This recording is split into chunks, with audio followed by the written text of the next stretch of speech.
we're trying to get our viewers to declutter, to organize, to tidy up.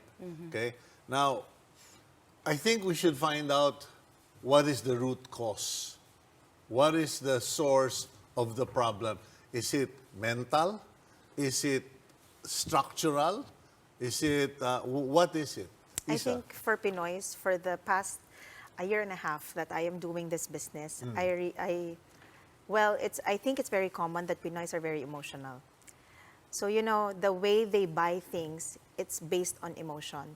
You know how the Marie Kondo is such a big hit in the US? Yeah. It's because when they buy, it's based on, you know, they buy everything in bulk. They buy it like a $1 shirt, and it's easy for them to declutter.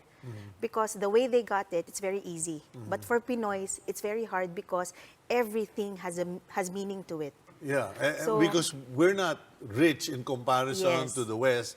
Yes. And so everything we buy came at a price, came at a sacrifice, so it also comes with a lot of emotion, right, Renalyn? Yes, Yes. and as you said, Filipinos are very emotional. A lot of times I find with my clients, they don't use the item anymore, maybe for several years, but they feel guilty sometimes that they need to throw it away.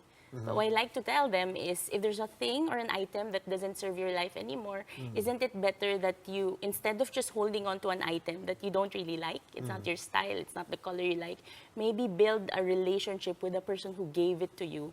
And I guess that's going to be more meaningful. And when I say that to them, something clicks in their mind and they're like, oh wow, maybe I can say thank you to this item and discard it.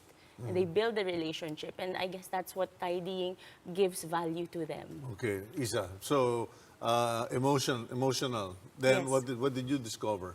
And well, in connection with Renalyn, I realized that, you know, when they're about to let go of an item, they also think of the person who gave it to them. Usually it's like that, especially that, diba?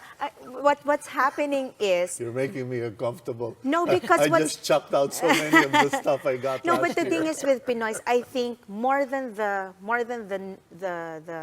receiver of the item, Yeah.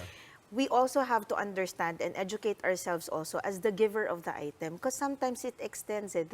You know, you give an item, but it feels like you still own it as the giver.